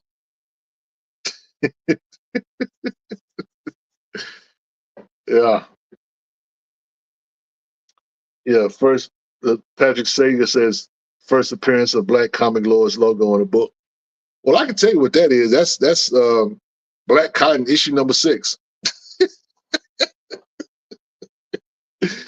Yeah, the Black Comic Lords. We did our first variant. Our first variant we did a few years ago with Black Cotton. Black Cotton, Patrick Hawkins and good brother. I can't think of the other guy. I'm sorry. His name escapes me. But we did a variant with them on issue number 6. Dope variant too. And shout out to my man Willie Cordy Jr. for doing the art on that cover. There it is right there. There it is right there. That's the first Black Comic Lords appearance logo on the book. Right there on the cover. Shout out to Derek for pulling that up. And as you can see, that book is $68. So y'all go pick that up. That's matter of fact, yeah. That's the whole the original squad. Other than Derek, Derek came, I think, right after we put that out. He would have probably been on that sword, on that blade, if he would have been around then. So yeah. Says my Patrick says I've been collecting since. Listen, how long? The 80s. Yeah. He says, oh yeah, Rich, I also want to thank your Texans for giving us Tunsil. Well, you know what?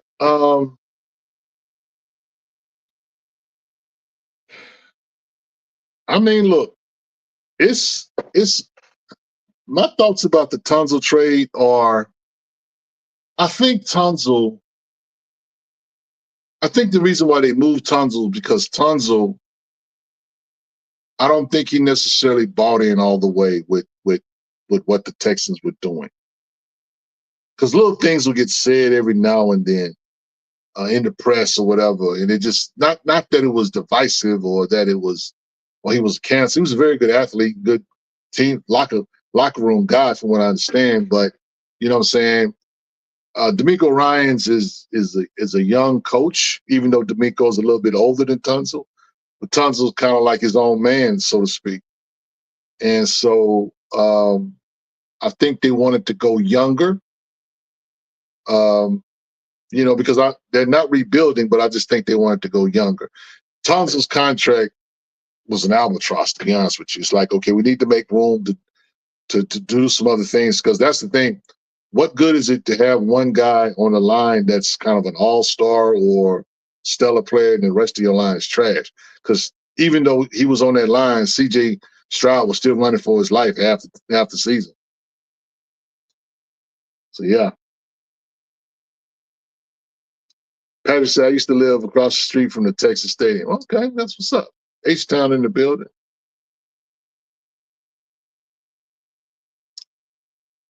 He's style so serious, you such a troll. He says, absolute black lightning equals black Vulcan, the one who got left behind on purpose. You know what? You guys are not going to trigger me with the black Vulcan talk tonight. We're not doing that. We're not doing that. Juan says, I need that Icon movie. It would be dope, bro, if we get an Icon movie. I don't know if that's going to happen, but it would be dope to get an Icon movie. I'm actually looking, me personally, since I'm a comic head, I'm trying to figure out what's next with Milestone as far as comics. I enjoyed Joe Illich's 4 issues of Shadow Cabinet. I thought that was dope. It was amazing. Good to see Raquel or Rocket and Icon in the book together, you know what I'm saying, along with Static, members of the Blood Syndicate, you know what I'm saying. It was a good read. It was good nod, but I'm like, okay, y'all, well, what else we doing? What else we doing? I'm gonna we need some. You can't just stop and start. The stop and start is traumatizing. We need that milestone. So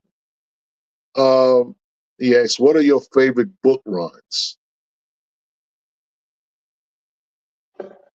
Now, when you ask me what are my favorite book runs, are you talking about all time, or are you talking about what I'm reading now? Because that's a loaded question. Bison for Life asks, will BCL return to Norfolk this summer?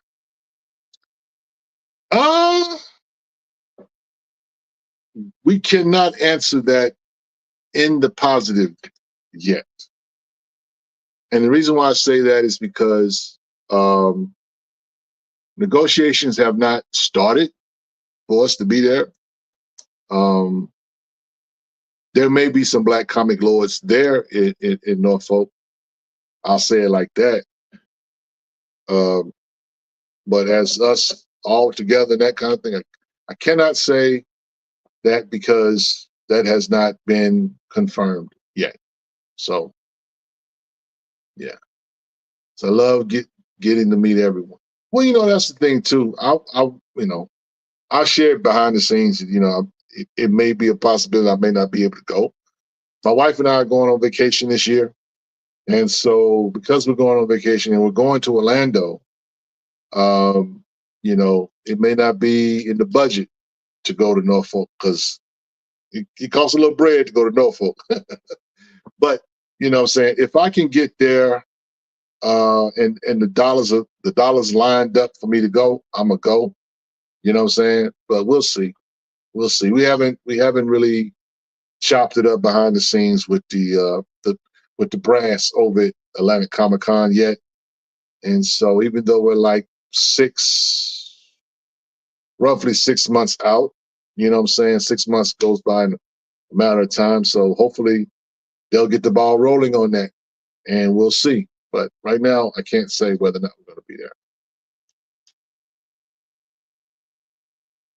He says all time in history. Okay.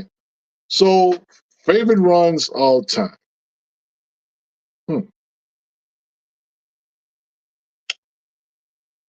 Rodney Barnes' Philadelphia has been one of my all-time favorite books.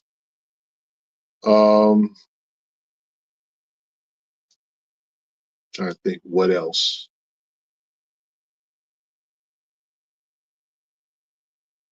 Secret Wars, the original Secret Wars from '84.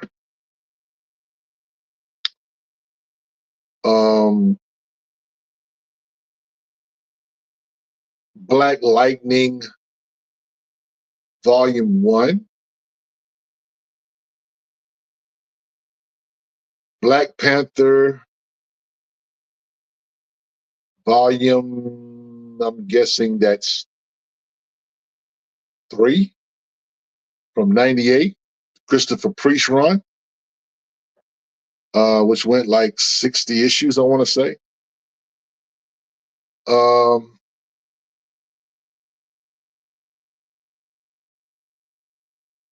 Who else?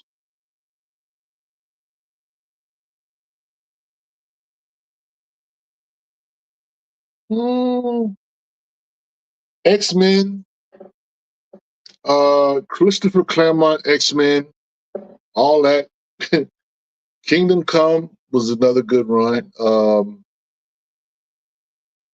Final Crisis.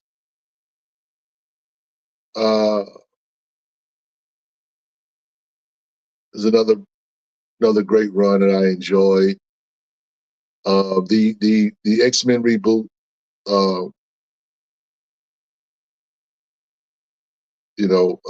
Powers of X. That Jonathan Hickman run was dope. It got long in the tooth after a while, but yeah. Trying to think what else. So much stuff, man.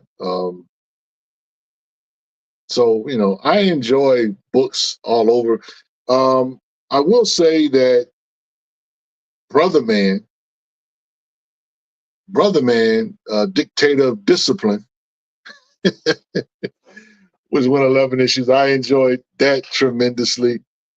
All the Milestone stuff, all the original Milestone stuff. The first 30 issues of Spawn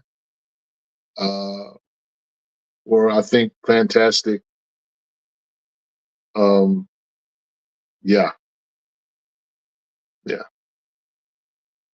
So those are a few. He says, when is BCL Group getting back together for Wednesdays again? Oh, that's a good question. I'll have to holler at the Chief Don Dada Paul about that. We keep getting these interviews on Wednesday nights because we kind of designated Wednesday nights for like the midweek. If a creative wants to get with us during the week, it's usually on a Wednesday. Not all the time, but most of it. We've just been having a lot of, creators and interviewing a lot of different creators. As far as us all getting together and that kind of thing, I'm not sure. Y'all hit Paul up and say, hey, man, we need to see the whole squad, together. So we can just run our mouths and troll everybody. Yep. Hersha says Milestone is for old black dudes. Yeah, it is. So if Milestone, now here's the thing, Hersha, if Milestone is for old black dudes, what's for young black dudes? And you can't say manga.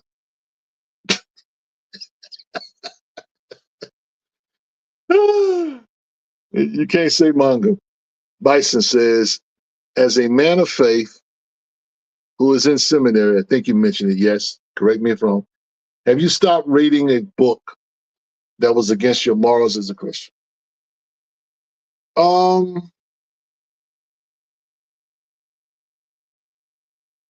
Spawn got very, very sacrilegious.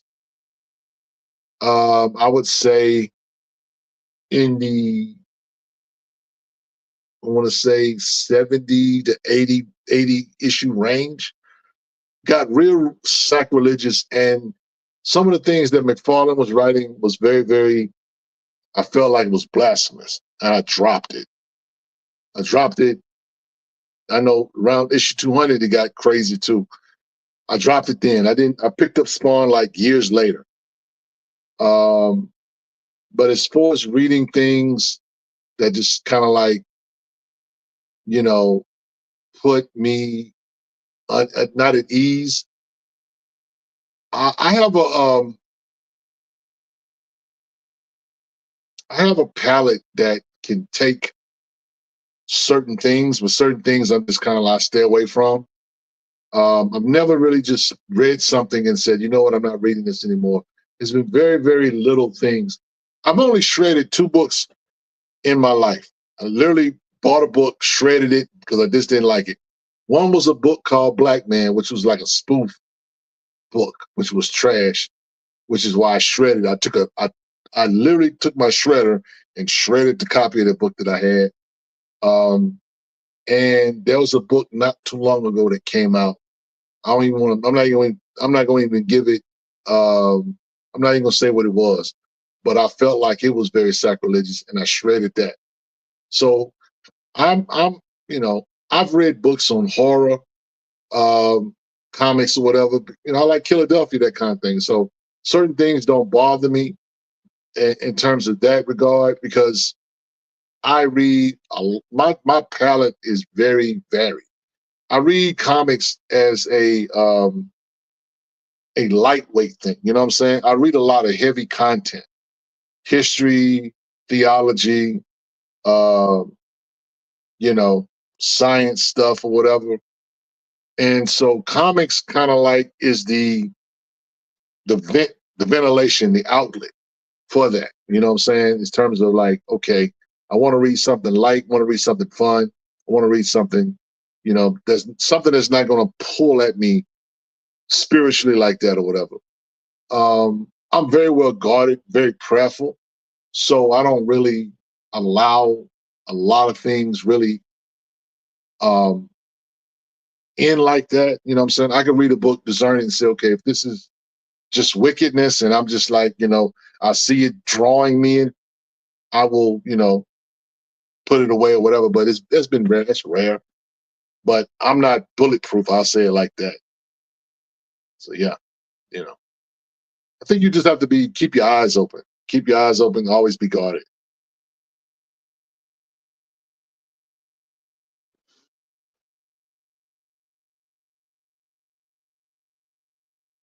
Now, Game City Save, I'm 35. Is that considered an old black dude?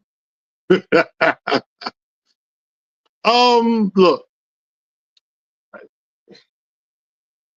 to a 20-year-old, that might sound like you're an old black dude. You know, 35, you know, Game City Shaver, you know, God bless you. Because, you know, I remember 35. Yeah. As someone, I am 57. I've been reading comics since, you know, nearly 50 years. You don't know that you're old until new things not necessarily repulse you, but new things kind of like are strange to you. That's when you know that you're getting older. When you see new things and it feels strange. It doesn't feel it doesn't, you know, it's just like hip hop. You know, hip hop is 50 years old, right? And the hip hop that's out today is different than the hip hop that was in the 90s and the hip hop that was made in the 80s. It's just all different.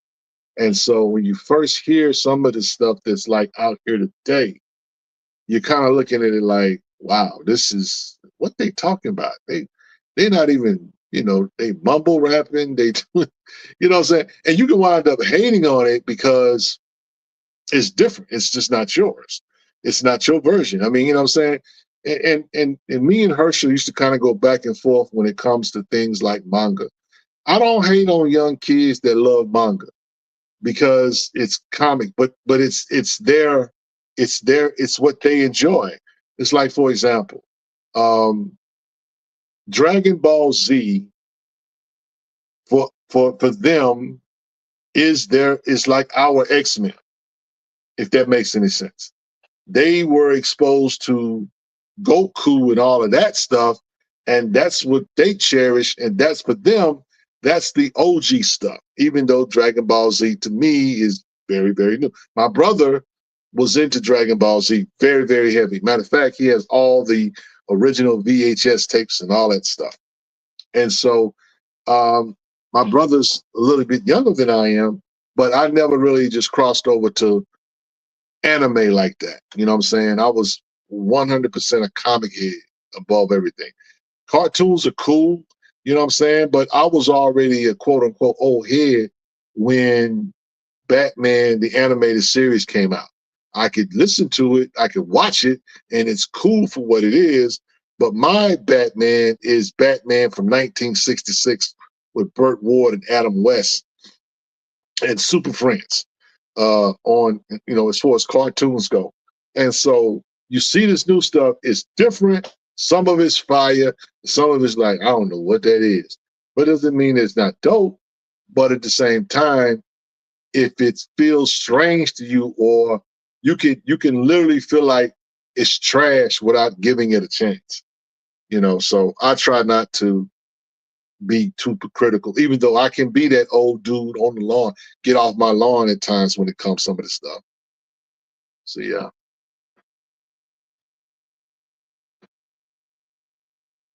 He said, I realized I was old. The collector, you crazy. When I first heard Ice Spice and mumble rapping. I mean, look, it is what it is. But you know, I was listening to a podcast with Bill Burr and Julian Edelman, and they were talking about football, and they were talking about how you can actually outgrow certain fans can actually outgrow certain things. The NBA, for example, and I've used this example, the NBA is not an old heads game.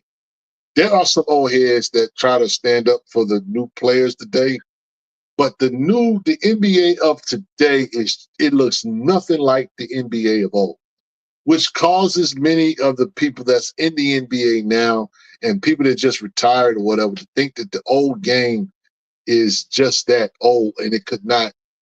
You know, some people think that Jordan couldn't be Jordan in this era, which I think is poppycock. Some people think that Shaq could not be Shaq in this era. I tend to agree with that only from the standpoint that the interior game and the mid-range game is being neglected.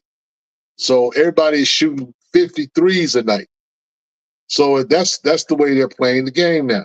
Now I grew up watching NBA in the early 80s when it was Magic Johnson, Larry Bird, Moses Malone, Dr. J, and the interior game was everything.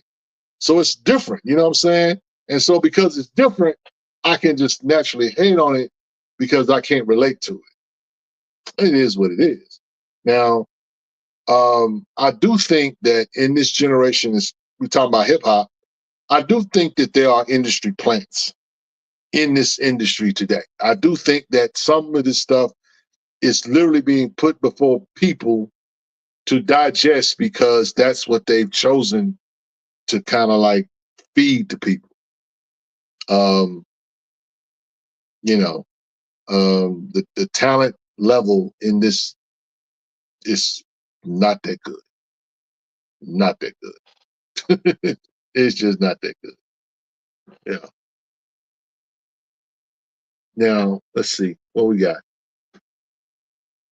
He says, Rich, have you watched The Chosen? What do you think of that? I have not watched The Chosen. You know, I've heard some good things about it. Other things been kind of like, eh. I stay away from a lot of the quote unquote religious stuff because a lot of it is not biblically accurate. I remember when they did the movie a few years ago, Noah, and that was just bizarre. It was not biblical at all. And then some of these companies are attached to agendas and that kind of thing, and I don't necessarily know whether or not they want to tell a full tale. Now there's a Prime has a series out now called David, which is supposedly pretty good. I've talked to some preachers about it, matter of fact, and they said that it was pretty amazing. Even though it had some stuff there where it's kind of like, okay, they kind of just fabricated or put some stuff into it or whatever. And some stuff is just inserted for entertainment purposes. It is what it is, but yeah, I hadn't seen it though.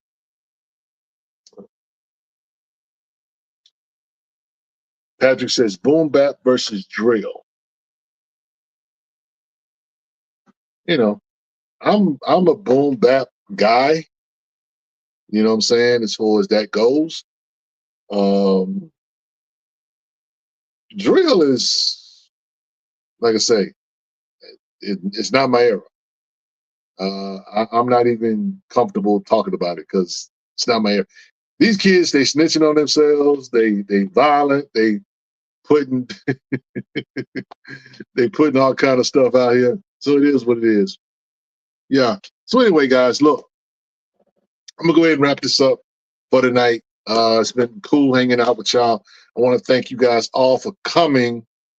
Let me get one last question. Vaughn says, "Hey, Rich, can you give me a black counterpart artist who's close to Alex Ross? I know Torrin Clark, Junior Nika. Do you know any others? Kanan White, Olivia Coppell,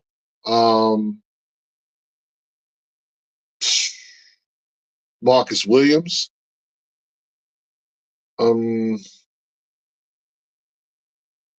Yeah, but I would start Marcus Williams. As far as Alex Ross, the style, Alex Ross is kind of his own man. Bill Sienkiewicz, so I always mess up his name. He's pretty good. Jason Sean Alexander for his horror type theme or whatever is kind of cool. There's Duton Akande. Sanford Green got a distinct style. So if you're looking for different styles, that's one thing. But to compare like Alex Ross, it's kind of hard.